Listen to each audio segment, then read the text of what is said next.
You are a star sticker, it is, yeah. So she got it. Okay, thank you very much.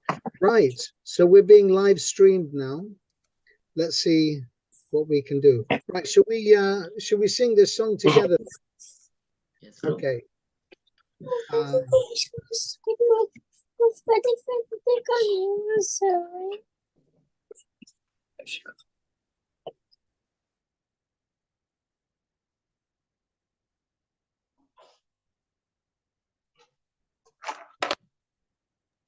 Oh, did we lose Prabhuji? Yeah. Oh yes. That seems he got disconnected somehow. Yeah.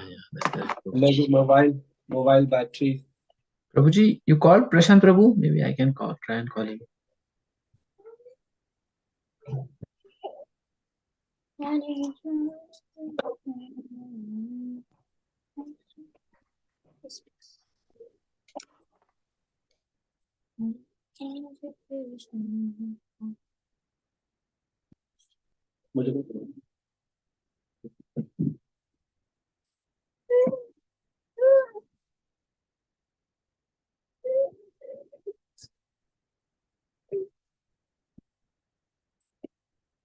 Prabhuji, you are on mute.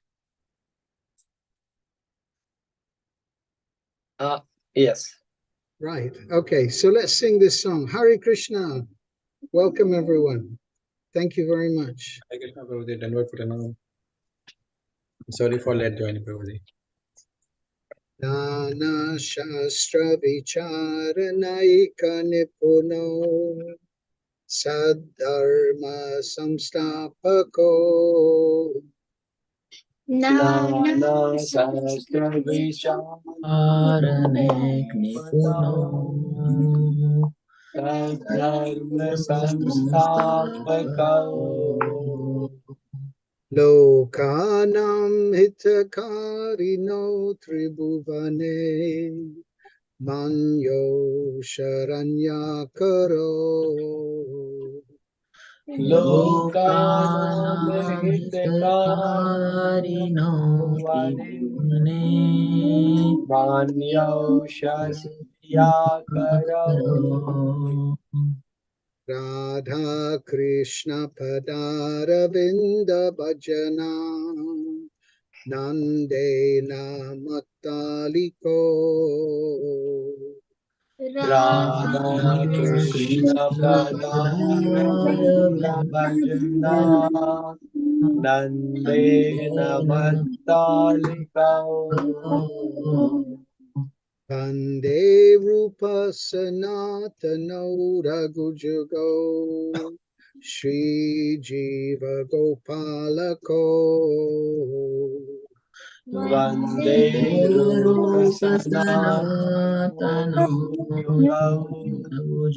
Shri Jiva Gopalika. Very good. Well done. Okay, so who'd like to read the translation then, please? Okay, go for it, Rupesh Prabhu. Okay.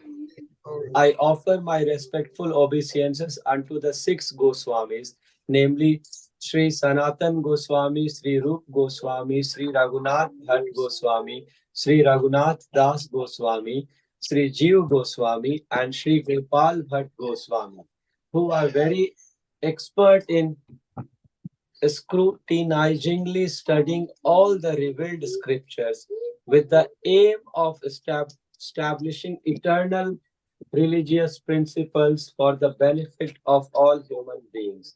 Thus, they are honored all over the three worlds, and they are worth taking shelter of because they are absorbed in the mood of the gopis and are engaged in the transcendental loving service of Radha and Krishna.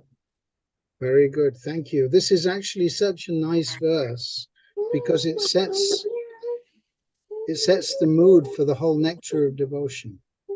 So, okay, great. So let's carry on from where we left off last time, shall we? Yes, Prabhu, and thank you, Prabhu, for teaching us the the tune of this shloka as well. Because once we sing it, yeah, we feel very nice actually. Yeah. Yes. Well, actually, Prabhupada taught us how to sing this. So I'm Yeah. simply relaying to you what Prabhupada taught to us. And Prabhupada loved to sing this song daily. In fact, there are several recordings of Prabhupada singing all the 8 verses. So I'll try to send 1 or 2 of those across to you, and then you can pick it up from there directly from Prabhupada. How about that? Yes, that's cool, Prabhu. Yeah, that's great. Okay. So Gaurangi, Hare Krishna.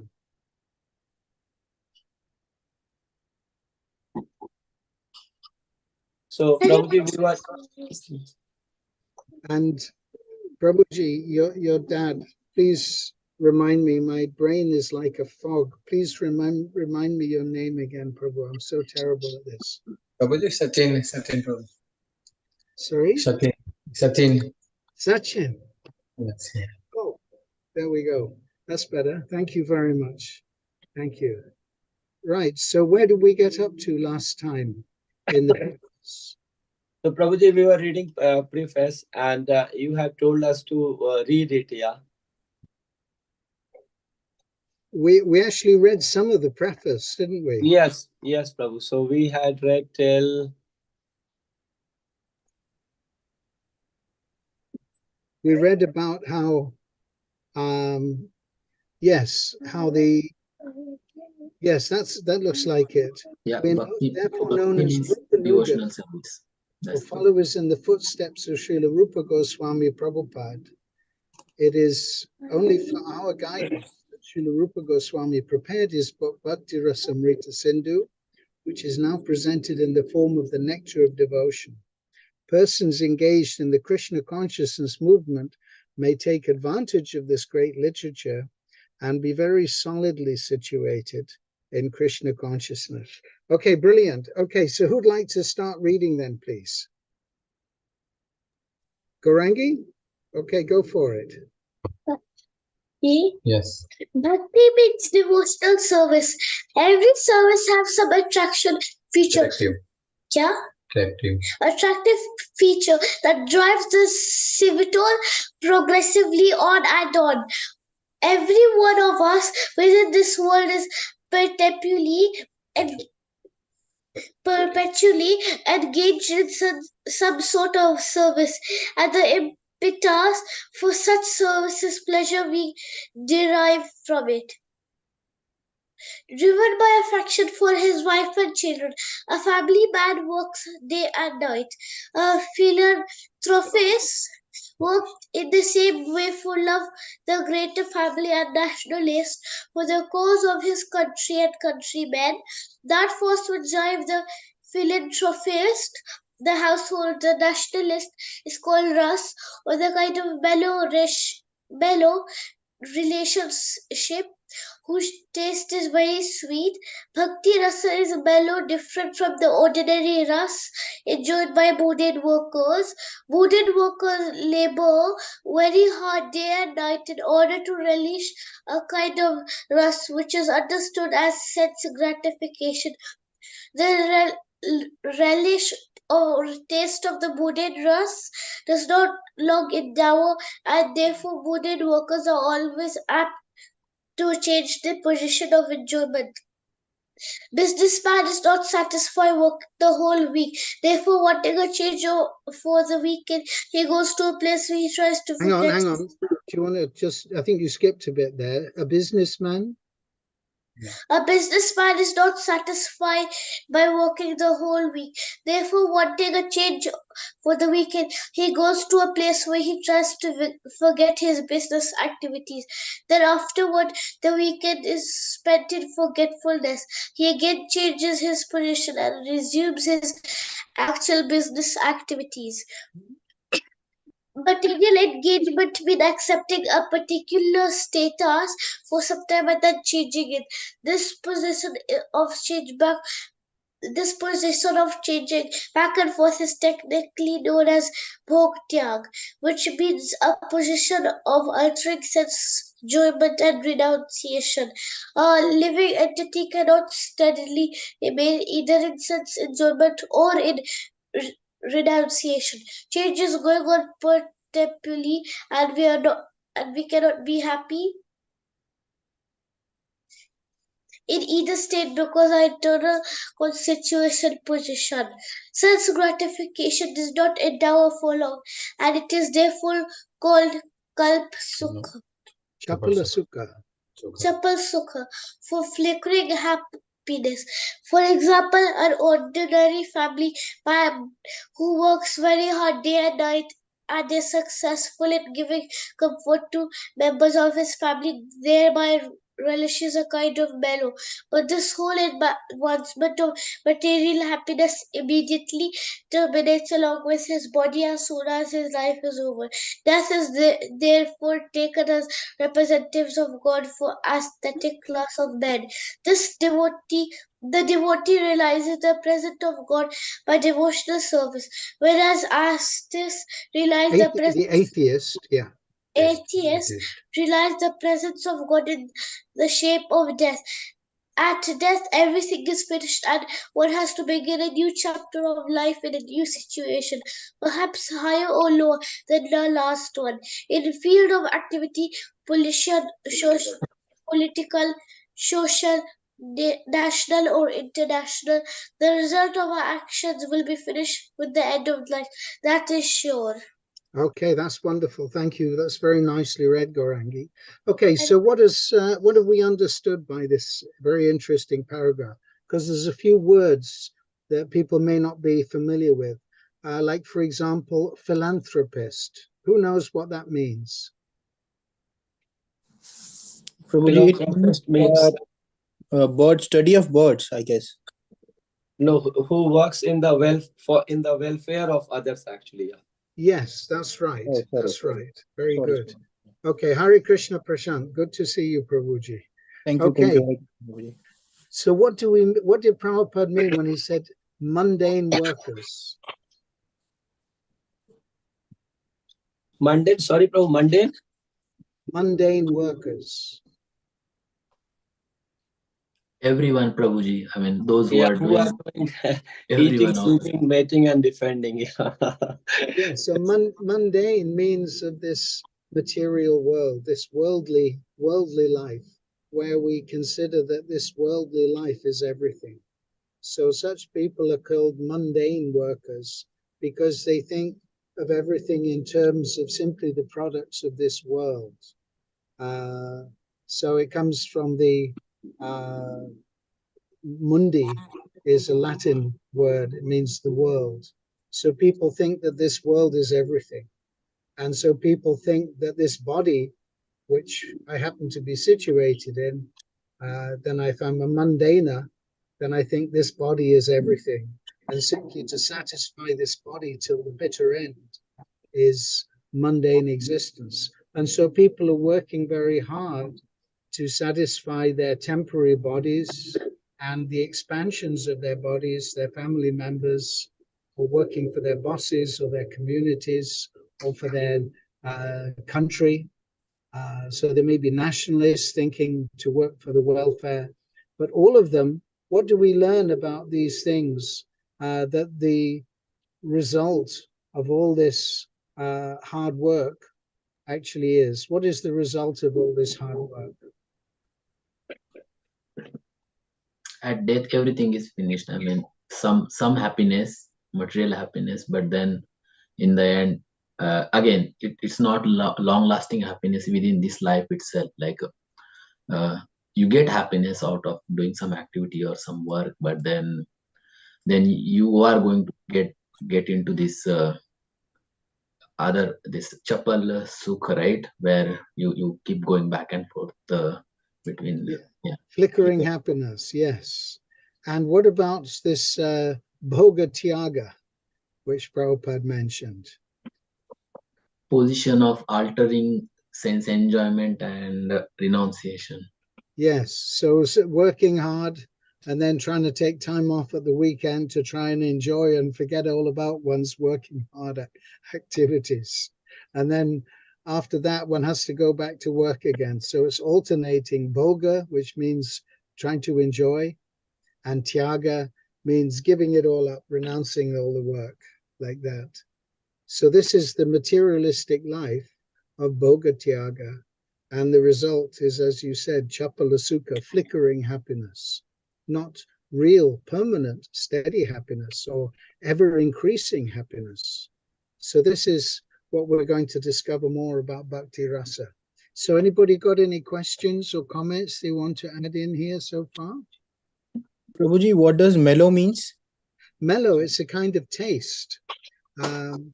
Bhaktisiddhanta Saraswati, he translated the word rasa as mellow or a kind of taste. So we're all experiencing some mellow from our work, some kind of pleasurable taste. Otherwise, why would we do it? That's the nature of material existence. But as is being explained here, that taste doesn't last very long. And then one has to look for something fresh or something new or get some relief from the stress of all the hard working. Unless, of course, one is like a donkey or an ass who simply works very hard as a beast of burden because the master of the ass is dangling the carrot in front of his nose and he keeps plodding on, trying to reach the carrot. And in the meantime, he's carrying this huge, heavy load on his back. And if he doesn't get going, then the master beats him with a stick. So this whole material existence is like that. We're being egged on, beaten by the stick of Maya. Yes, you have to work hard. You have to work hard. And in front of us, this carrot. Yes, if you work hard, you'll get this carrot in the end. But we're always getting beaten and we never really get the carrot. That's material existence. We never get permanent enjoyment. We get temporary flickering happiness, but that mellow or that taste of sense satisfaction, which means for the senses stop giving us a hard time. Our senses are pushing us and pushing us and pushing us. I experience the pushing of the senses that I have to enjoy this food or I have to work hard and get this money. I want to touch this nice thing. I want to smell this nice thing. I want to hear this nice sound vibration. So this pushing of the senses, the nose, the mouth, the eyes, the ears, and the sense of touch, they're pushing us to work hard. And we're getting some temporary taste. And when the senses get what they want, then they stop pushing us for a moment. And then there's something else pushing us and driving us on and driving us on. And this is material existence. So that's that sort of relief from being pushed on by the senses is called sense gratification, gratifying the senses. But the taste, the mellow, doesn't last very long. And then there's something else. And we consider that when we're not being harassed by our senses, it's just like the saying is, it's nice when you stop beating your head against a brick wall. It's good. Beating your head against a brick wall is good because it's nice when you stop. So the same principle of material existence is that we're being pushed by these senses again and again and again. And we think that when the pushing temporarily stops, that this is called happiness. But actually, that's not happiness. That's simply a temporary relief from the distress of material existence. So real happiness, as we can gradually understand by tasting it, is when we develop happiness from loving service to Krishna. And we actually start connecting. So can anyone explain what is meant when it said our constitutional position? Who'd like to explain that one, please? Sir, Prabhuji, servant, like eternal servant of Krishna. So we should try and always serve Krishna, and that's when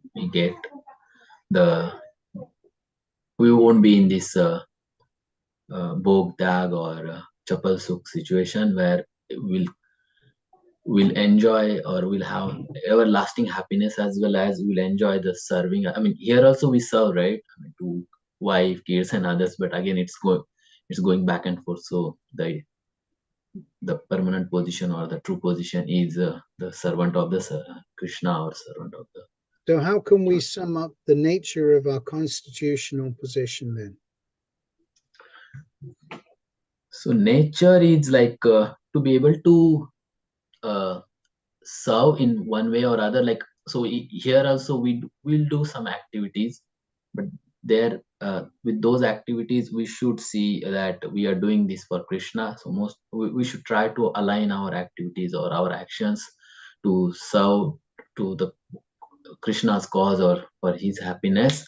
And as part of that process, we will get the rasa or the mellow of serving him. And again, I haven't experienced a lot, but whatever time like we get some service or something where we are truly engrossed into like few instances, then you forget everything, family, kids, this that, or any other tensions you have.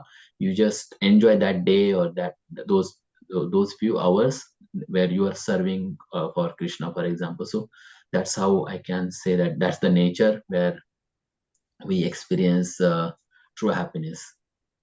Okay, whoops. Lord Chaitanya, he has, that's a nice one.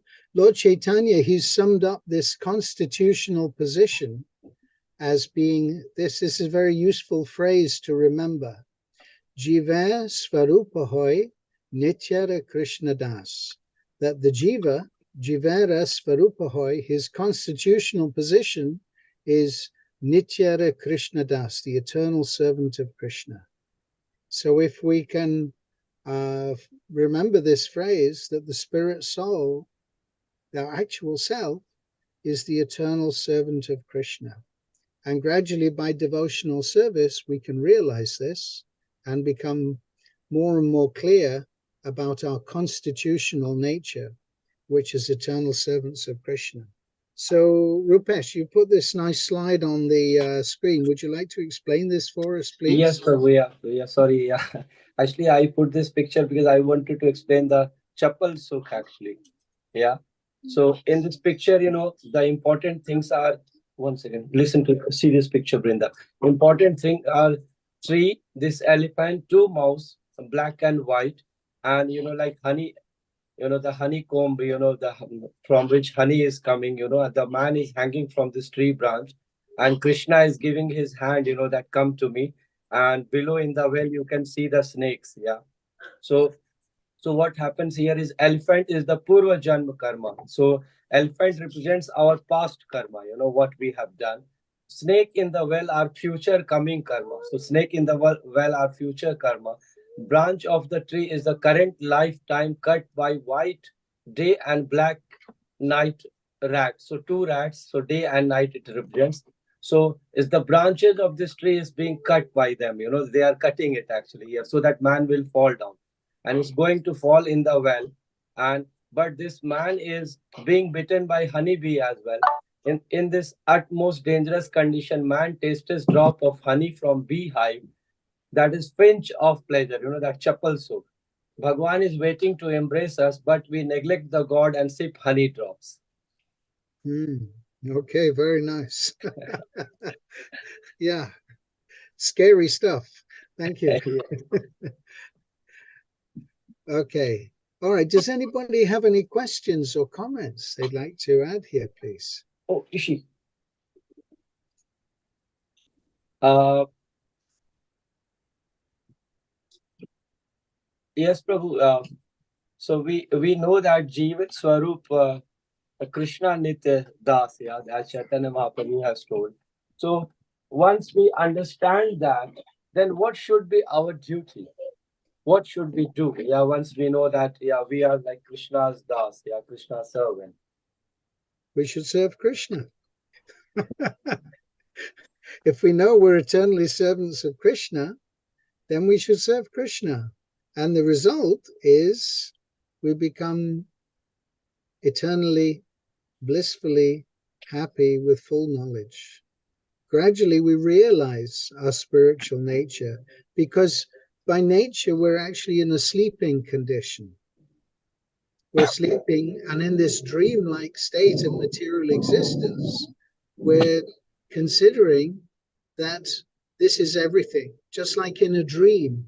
When you're in a dream, you might be flying in the sky, you might be doing so many extraordinary activities in your dream, but when you wake up, you realize, oh, even if I was being eaten by a tiger, oh, there isn't any tiger. And in the same way, we can realize that we were trying to enjoy this material world, but in our real state, we're actually serving Krishna. And if we wake up to our real life of serving Krishna, then we can actually go about our real business of life and be happy.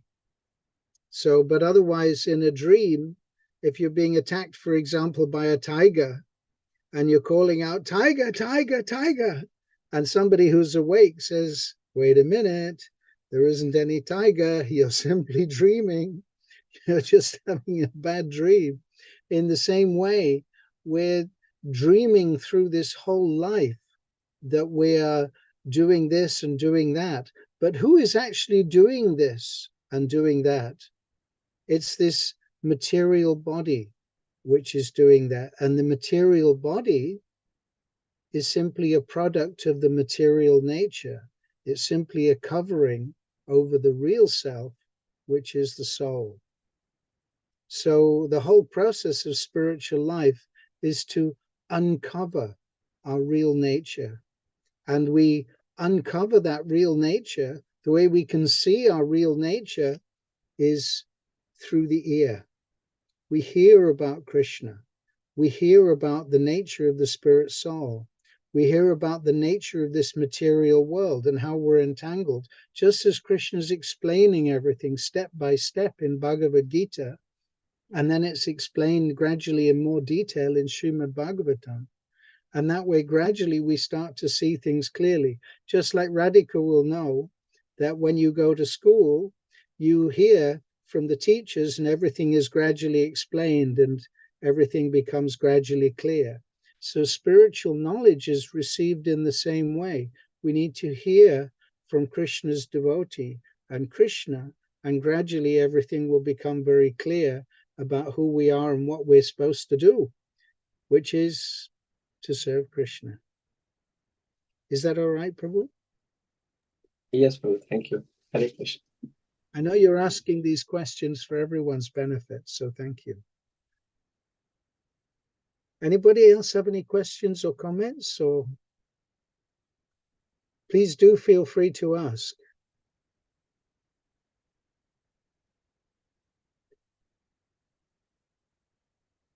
Okay, so let's read on. Who'd like to read the next bit then, please? Radhika. Okay, go for it. Bhakti-ras. However, the mellow relish is the transcendental loving service to the Lord. Does not finish with the end of life. It continues perpetually and is therefore called Amrita. That which does not die but exists eternally. This is confirmed in all Vedic literatures. The Bhagavad Gita says that a little advancement in Bhakti Ras can save the devotee from the greatest danger, that of missing the opportunity of human life. The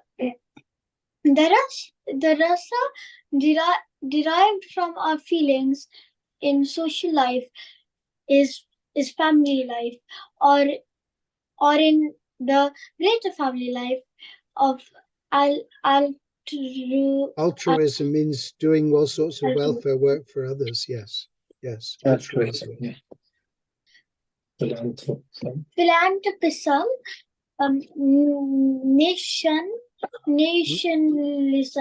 nationalism, yeah. Socialism, communism, etc. Do not guarantee that one's next life will be as a human being. We We prepare our next life by our actual activities in the present life.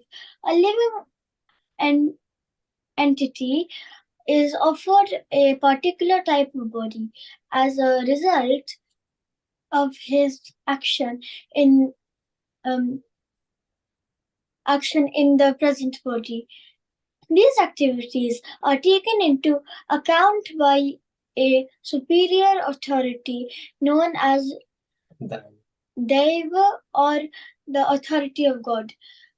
These Deva is explained in the Bhagavad Gita as the prime cause of everything. And in Srimad Bhagavatam, it is stated that a man takes his next body by Deva Netrena, which means by the supervision of the authority of the Supreme. In an ordinary sense, Deva is explained as destiny. Deva, Deva supervision gives us a body selected from 8,400,000. 8,400,000 forms. The choice does not depend on our selection, but is awarded to us according to our destiny. If a body at present is engaged in the activities of Krishna consciousness, then it is guaranteed that we will have at least a human body in our next life. A human being engaged in Krishna consciousness, even if unable to complete the course of Bhakti Yoga, is allowed to take birth in the higher division of human society so that he can automatically further his advancement in Krishna consciousness. Therefore, all bona fide activities in Krishna consciousness are Amrita or permanent. This is the subject matter of the nectar of devotion. Very good, very good. Thank you. Yes. So there's a few terms here which might be worth discussing. Anybody got any questions or thoughts about what we just read there?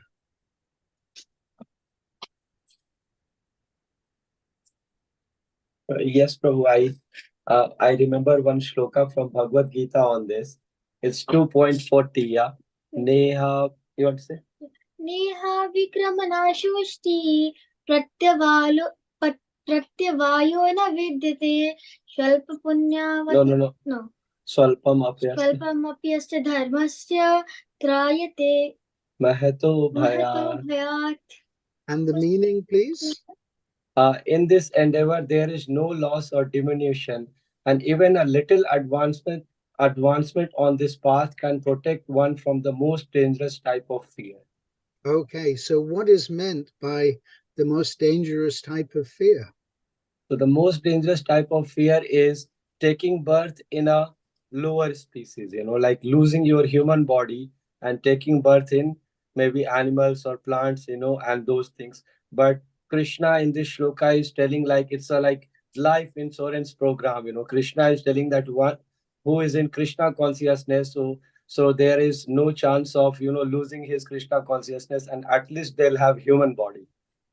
Yes, so this is very important. And these reading and hearing from Srila Prabhupada from his books is actually bhakti. This is actually bhakti ras. Anyone who reads even a little bit from these books is actually getting the opportunity for elevation to a higher status of life from where he can actually perfect his or make further progress in spiritual life. So just like now for all of us, we've all been born somehow or other in a situation which has been favorable for us to continue our Krishna consciousness from wherever we left off in our previous lives. And so this is a great blessing.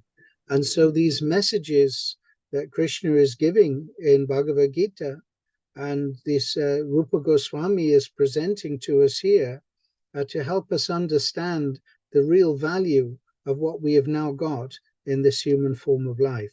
This is a chance to get back our amrita, or our permanent activity in Krishna consciousness, in spiritual life, so that in the end, we don't have to keep taking birth again and again, because as long as there is evolution up through the gradual species of life, then if we lose the opportunity of the human form of life, again, there is devolution, going back down again through the different species of life. And it's a long time.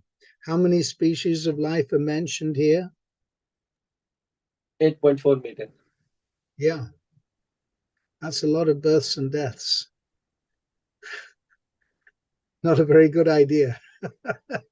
And then we'd have to wait even then in the human form of life until we get the chance to meet with a devotee and again have the opportunity to understand about our spiritual nature. So, but this Daiva Netrena, this supervision that is given by the Lord, how is that Daiva Netrena taking place?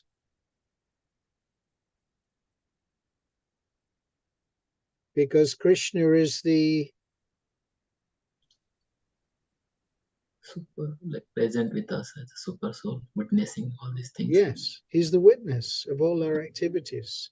And by his supervision, he sees what is the desire and the mentality of a living being. And therefore, as he explains in Bhagavad Gita, that yam yam vapi smaran bhavam jajachante kalevaram, that whatever state of being, when he quits his body, that state he attains in his next life without fail. So Krishna is arranging that. That's all arranged by Krishna's material nature under the supervision of the Supreme Lord. And Yamaraj, he very nicely gives everyone the opportunity to carry on from where they left off, but they might have to undergo an interview with Yamaraj and his constables on the way. So that is described also in Srimad Bhagavatam, what happens on the way. A funny thing happened to me on the way to see Lord Yamaraj, and it wasn't very funny. Okay, good. Any other comments or questions then, please?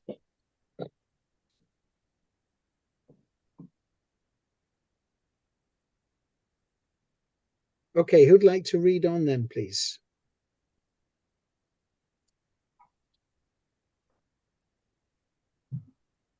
Sachin Prabhu, would you like to read?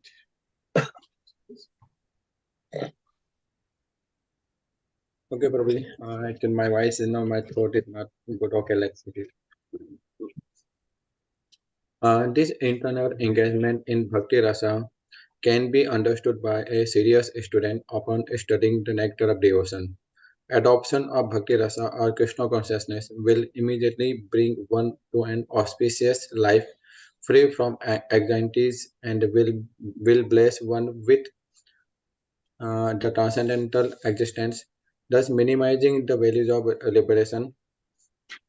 Bhakti Rasa itself is sufficient to produce a feeling of liberation because it attracts the attention of the Supreme Lord Krishna. Generally, neophyte devotees are actions of this. Yes, good. Actions of to see Krishna or God, but God cannot be seen or known by our present materially blunt senses. The process of devotional service is recommended in the nectar of devotion. We gradually elevate one from the material condition of life to the spiritual status, wherein the devotee becomes purified of all the designations. The sense can be then become uncontaminated being constantly in touch with Bhakti Ras. When the purified senses are employed in the service of Lord, one becomes situated in Bhakti Ras life, and any action performed for the satisfaction of Krishna in this transcendental Bhakti Ras stage of life can be relished perpetually. When one is thus engaged in the devotional service, all varieties of rasas, all mellows turn into eternity. In the beginning, one is trained according to the principle of regulation under the guidance of Acharya or spiritual master, and gradually, when one is elevated, devotional service becomes automatic and spontaneous. Eagerness to serve Krishna. There are 12 kinds of rasa, as we will be explained in this book, and by renovating our relationship with Krishna in few primary rasas, we can internally in full knowledge and bliss. Thank you. Yes. So many important points here. One thing is that is being mentioned because generally we find that people who have some understanding that there is another life are interested in mukti or liberation.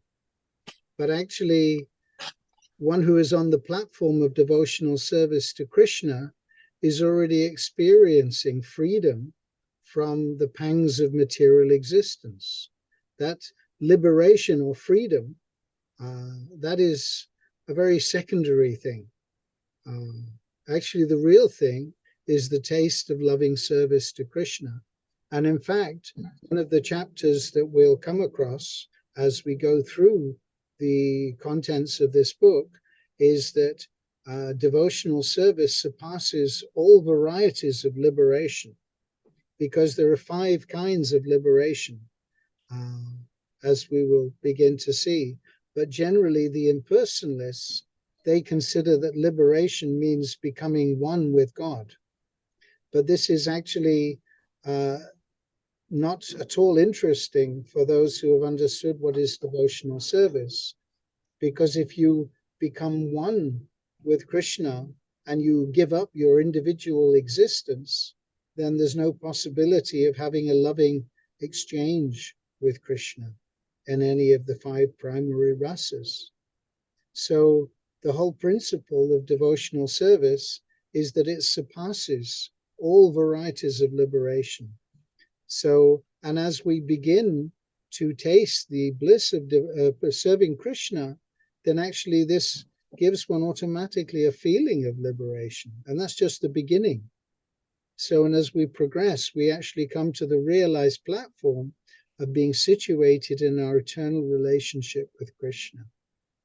So this is the situation. Here Prabhupada is explaining that this nectar of devotion, if we practice this process as it's recommended in the nectar of devotion, it will gradually elevate one from the material condition of life to the spiritual status, wherein the devotee becomes purified of all designations. So we have designations. I think I'm a man or a woman or a child or an IT person or a car driver or a cat or a dog or a slug or a beast of some sort, or a fish or a bird. These are all designations which are covering over the soul. But when we actually become purified from all these designations and we understand our real identity as jiva souls, eternally servants of Krishna, then actually we become situated in the bhakti rasa life and we're able to taste the real rasa of loving service to Krishna fully. And as Prabhupada explains here, and by renovating our relationship with Krishna in 5 primary rasas, we can live eternally in full knowledge and bliss. So this is something worth going for. Would you agree? Yes, Prabhu. So any comments or questions or thoughts on this? Anything that needs a little bit more explanation here?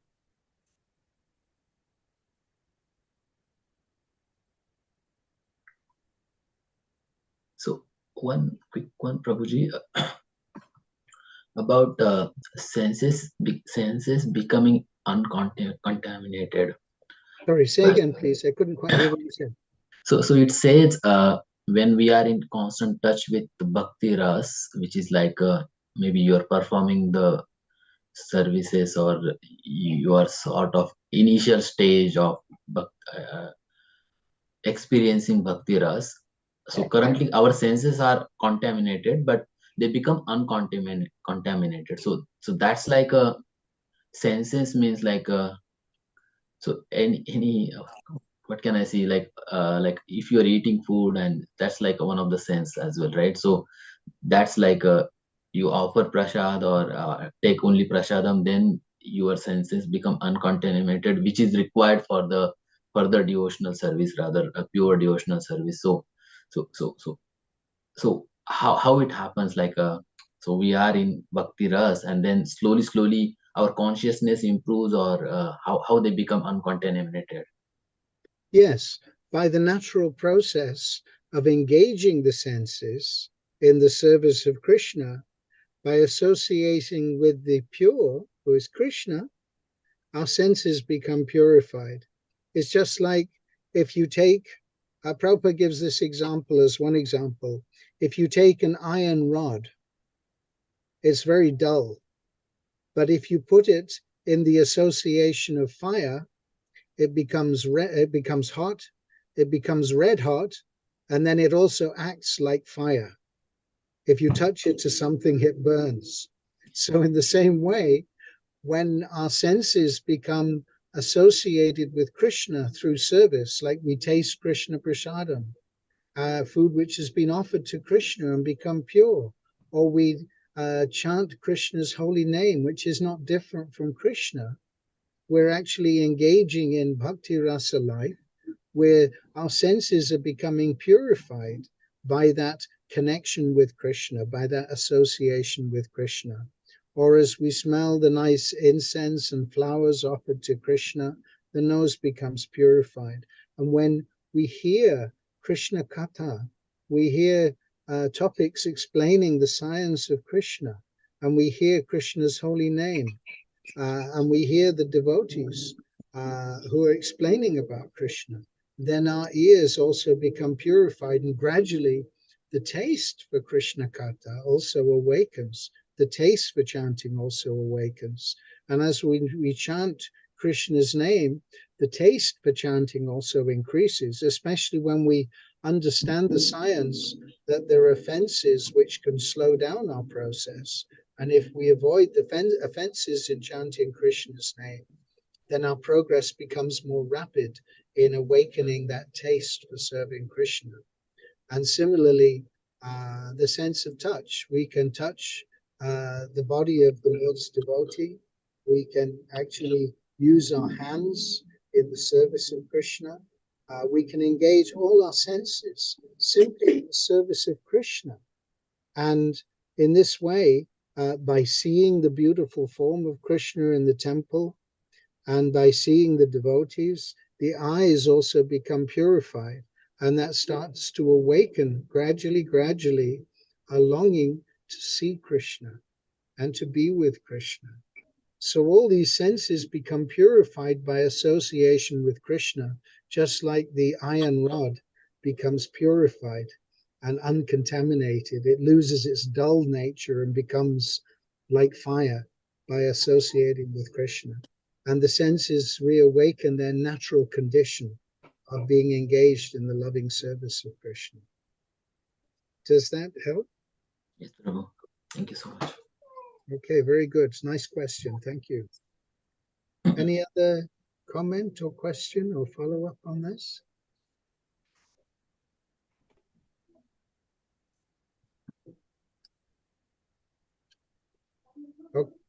Okay, so the acharya means one who is actually teaching by his own living example, just like Srila Prabhupada. Actually, an acharya, because he's teaching, he's explaining everything nicely, but he's also living the example of being fully permanently 24/7 engaged in the loving service of Krishna. Even while we were sleeping, Prabhupada was translating Srimad Bhagavatam and giving us understanding so we can actually purify our minds. Just like Krishna is explaining in Bhagavad Gita that if we want to purify our intelligence, we should try to understand him. He declares at the very end of Bhagavad Gita that one who studies this sacred conversation of ours between me and Arjuna, he's worshipping me by his intelligence. So by studying this, our intelligence becomes purified and we become gradually able to understand more and more clearly. And it becomes very nice and very sweet. So like that. That's why these books are so important, because they begin to clear up the whole mystery of our existence. And what is God? What are we? What is the soul? What is this world? What is this karma? What are we doing here? And what we should be doing? All these things are being cleared up by hearing about Krishna and by chanting Hare Krishna and tasting only Krishna prasadam. Gradually, all the senses are becoming purified. We see the beautiful form of Krishna in the temple, and we associate with devotees. We become purified. We become encouraged by the association of other devotees. Also, similarly, other devotees become encouraged when we are also engaged in loving service in their association. So the association of devotees is extremely important, because without the association of devotees, actually to make progress in Krishna consciousness is really not possible. We require that association. So this, what we're doing now, this is Sadhu Sangha. I'm very fortunate to be associating with all of you so that I can become encouraged to be engaged in loving service to Krishna. It's the other way around, Prabhu. No, no, no, no. It's the other way around. So we're all trying. Because we're all in the same boat of material existence. But if we're all rowing in the same direction, then we can make some progress. If you're in a boat and everybody's rowing in different directions, it's going to be a problem trying to get anywhere sensible. So, For us, Prabhu, for us, we are like, it's mentioned here, right? Neophyte. That's how we are like, we need all the guidance, we need all the steps, we need everything. And it's not like it says, right? Devotional service is still not automatic and spontaneous for us. I mean, with association of you, yourself, and all other devotees, that's where we are trying to get. But truly, I mean, yeah, exactly, the neophyte devotee, that's how we are, in fact. But yeah, I mean, thank you for this such wonderful explanations. I mean, I really like the this part, which I'm planning to write down as well after the class, which is like how to get every sense improve uncontaminated, for example. So you explain all the senses, right? So that's even intelligence. I very first time I heard this, like intelligence is also kind of needs to be Krishna consciousness, and by learning or by studying these books, our intelligence becomes Krishna conscious. yes. So thank you so much. Yes, please continue. Yes, because Prabhupada is saying here that God cannot be seen or known by our present materially blunt senses. We don't have the eyes to see Krishna, although Krishna is present before us in every phase of our existence. Everything is emanating from Krishna. It's all Krishna's energy. So in one sense, it's not different from Krishna. So in chapter 10 in Bhagavad Gita, for example, Krishna has given lots of examples by which even with our blunt material senses, we can start to appreciate Krishna. Just like he said, Sabdake Porosham Rishu, I am the sound in ether. I'm the ability in man. Of purifiers, I'm the wind. Of bodies of water, I'm the ocean. And if you swim out too far, he says, among aquatics, I'm the shark. So how you can forget Krishna? Everywhere there's Krishna. He says, I'm the light of the sun and the moon. So all these things are representative of Krishna. Among beasts, I am the lion. Among men, I'm the monarch. All these different ways, which even with our blunt material senses, we can start to appreciate Krishna's senses, Krishna's presence. But actually, as we become purified, we can begin to experience how beautiful Krishna, his transcendental form is, what his wonderful pastimes are, and how he's so kind and loving to his devotees, and how he wants to bring us all back home to enjoy with him perpetually, eternally, in full bliss and knowledge. So Krishna is making this information available to us because he's so kind, he's so merciful. And Lord Chaitanya, who instructed Rupa Goswami in this science, is the most merciful incarnation of the Lord, because he's trying to give everyone the opportunity by which we can easily approach him. So, and simply by hearing and then also repeating and explaining to others, actually we make nice progress in clarifying our intelligence so that we can understand properly. So our senses are no longer so blunt, but they become purified senses, and we can actually appreciate the beautiful form and nature of Krishna. So this is a progressive path of devotional service.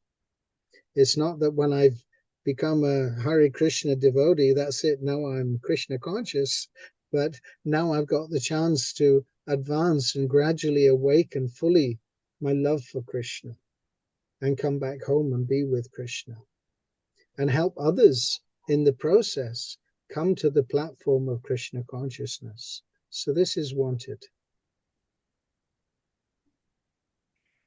So, Hare Krishna. Yes, thank you so much, Prabhu. Hare Krishna. So it's already 7:35, and anyway, we've got up to this point about discussing renovating our relationship with Krishna and 5 primary rasas. So if we bookmark this place and come back to this next week, but in the meantime, I'm hoping to see you all tomorrow evening for Kirtan, and then we can have nice questions and answers if anybody wants, Hari Bol. if that's all right. Yes, Yes, Prabhu. Prabhu, yeah, that would be great. And Prabhu, tomorrow, Prabhuji, do you remember Vidya Vadhu Mataji? I'm sorry, say again. Do you remember, are you able to recall Vidya Vadhu Mataji? Yeah, we met in Oh, Swindon. yes. Yeah, so like we are preparing for her farewell tomorrow. A farewell? Yeah, because she is going back to India. Oh, oh. Yeah, in first week of December. So like tomorrow will be last kirtan, with her in the temple. So so Okay. she'll be like really happy to have your association in during her farewell. So yeah, it's Hare really Krishna. yeah. It's my good fortune to be with you all. So thank you very much. You're a very inspiring group of devotees, and I'm very much looking forward to seeing how we can do more service together. So Yes. that's ecstatic. Yep. Okay. All right. I'll see you all tomorrow then, Prabhus. Yes, Thank Prabhu. you. Sure, Prabhu, yeah. Take care. Hare Thank, Krishna. thank Srila you so much, Prabhupada Prabhu. ki jai. Jai. Jai. Nectar of devotion ki jai. Jai. Jai. Haribol. Hari Haribol. Bol. Vancha Thank you. kalpatru vayasya Vascha, kripa sindhu vayayevacha Vacha, patitanam pavane vaishnave namo namaha. Hare Krishna. Hare Krishna, Prabhu. Thank Jai. you so much, Prabhu. See you tomorrow, Prabhu. Hare Krishna. Hare Krishna, Okay, Prabhu. thank you. Haribol. Hari Hare Bol. Bol.